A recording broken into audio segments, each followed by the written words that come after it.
Good everyone, I am Luzon Yakson, and today I am thoroughly going to discuss about the Millennium Development Goals, a global framework for human development from 2000 to 2015. Akong i-explain what is Millennium Development Goal, kung sa ilang intended na isod, o kung sa siya ka-importante, o kung sa impact niya sa ato ang world karon. Here is the content of my report. Akong i-explain unsa ang MDG o unsay background niya na. Akong i-describe ang 8 ka goals.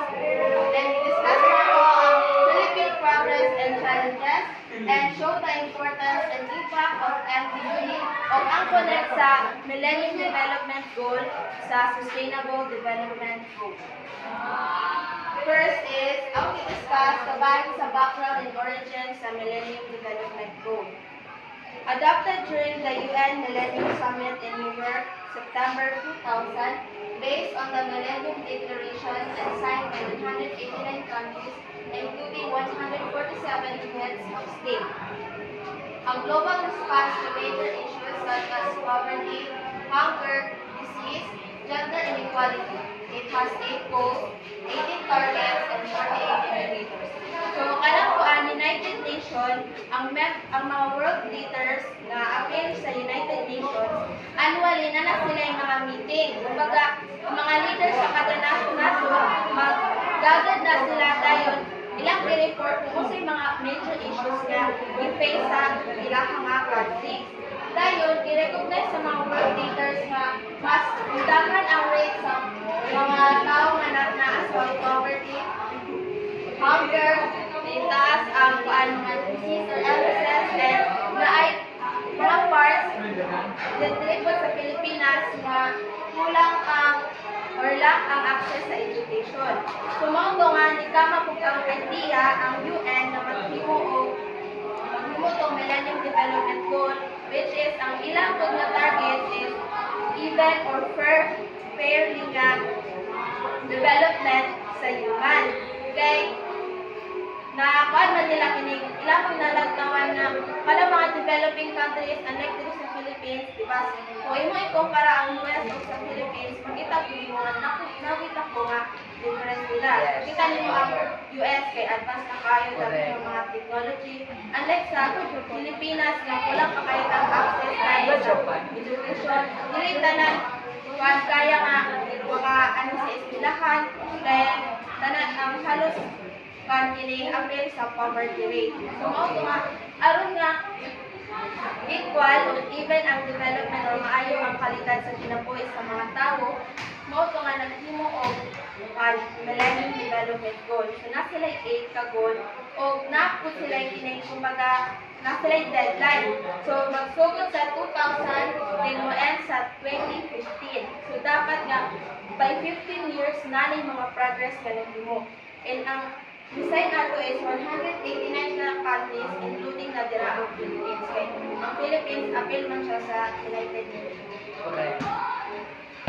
So, what the MDG intended to solve? So, global problems addressed. Over 1 billion people living in extreme poverty, high child mortality, 10 million children died yearly before MDGs, women lacking access to education and economic opportunity. So, ganahan nila nga masolve kini nga mga issues. So, first is anang poverty. Kaya taas ang poverty rate. Then, ganahan sila isolve kini issue nga high child mortality. Ito na pagaling sa'yo pagdating tayo daghan ng mga nanay ng mga bata. Maybe because of hunger. O connected na po siya sa poverty. Kaya kung kulang ka o ka ng kita ng pamilya niya, kung maka-experience of hunger, so ang mga bata is makikita ito. Then, women lacking access to education and economic opportunities. Ito mga ito. Gender inequality nga ang mga babae, kaya hindi sila makatagal ng access to education. Dahil wala po sila ito nga opportunity na makatrabaho.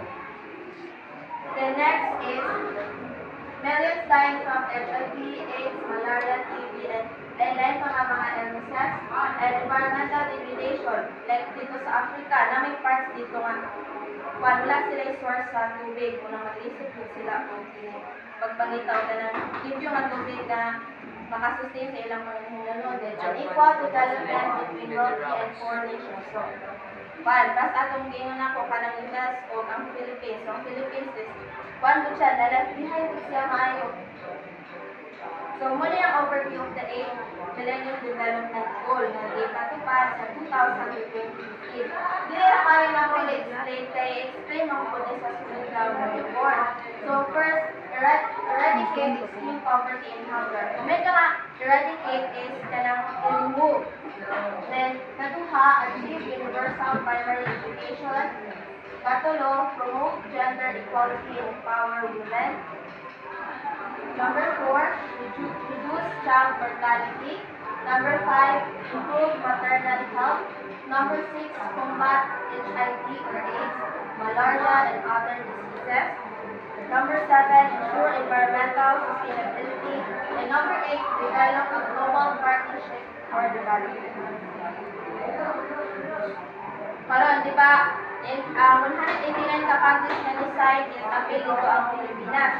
So, mauni ang mga improvements or mga achievements sa Pilipinas during atong Millennium Development Goal for 15 years, 2000 to 2015. So, kumbaga, iba ilang goal is kato 8 kabuok. So, muna ang mga progress na nakita sa Pilipinas. So, katong napatupad or ilan ang i-adapt ng Millennium Development Goals. So, primary education enrollment increase. Mas nidaghan na ang mga nagpa-enroll.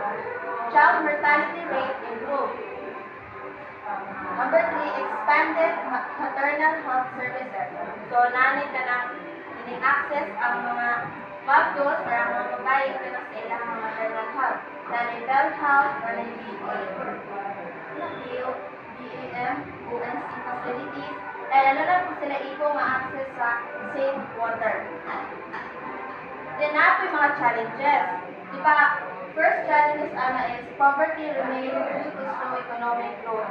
So, bisan pa, kininay mga programs na gihimo ang Pilipinas, makait na siya po ka ng mga tao na naka-experience siya po ng poverty kay hinay man ang pag-usbong sa ekonomiya sa Pilipinas. Then, ikatuha, high vulnerability to disasters. So, syempre, bisan pa, ang goal sa Philippines, sa Philippines or sa leaders diri sa Pilipinas is ma-improve ang kalidad sa kinabuhi sa mga tao diri.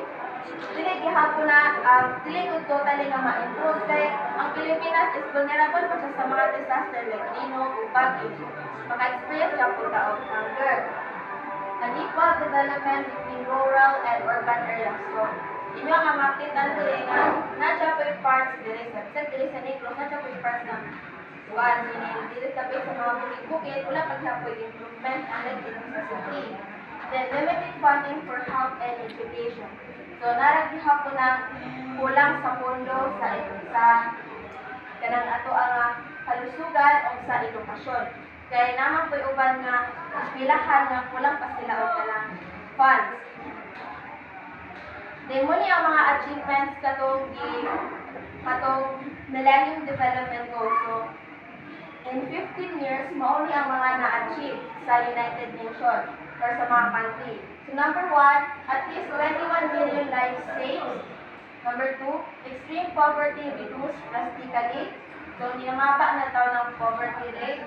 Number 3, enrollment in schools increases. Mas taas na ng inahan magpa-enroll kay katong mga babae na naman sila pwede naman sila maka-eskwela.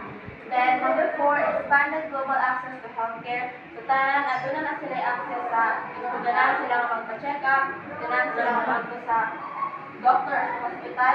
Then, number 5, significant reduction in disease burden. So, also may important siya aning MDG. So, bisan mo, sa 2000 to 2015 na rin siya, dapat siya natabang sa mga tao. First is, teaches the history of global development. Number 2, provides lessons for current lessons work and inspires active citizenship.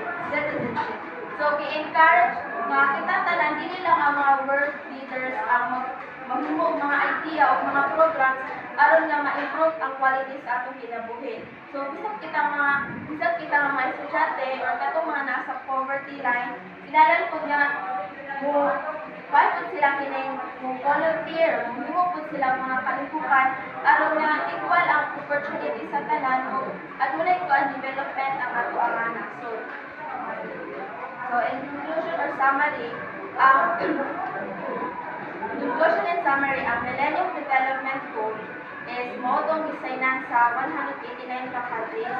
Aduna sila i-date ka goal aron nga masiguro nga even or fair ang development or ang kalidad sa kinabuhi sa tao.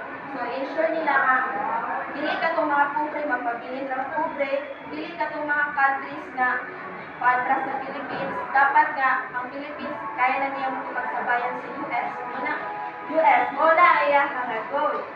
Dayon, kung sa'y connect ana sa SDG. So, di ba ang MDG is 2000 to 2015 naman siya. Dahil nakitaan man nga, dahil nakitaan man nga naikwan, nakitaan man nila nga, sa mga world leaders nga, narat ni Hakoy, murag narat ni Hakoy, kining sa 8 ka goals na nagsabi wala ko nila na-achieve or ilang na-fail. Kaya narang nagpapili na maghapon sa taas o poverty rate. Sumoto ang ilang mo, nalapot sila ilain na plano sa 2015 to 2030 sumoto Sustainable Development Goals.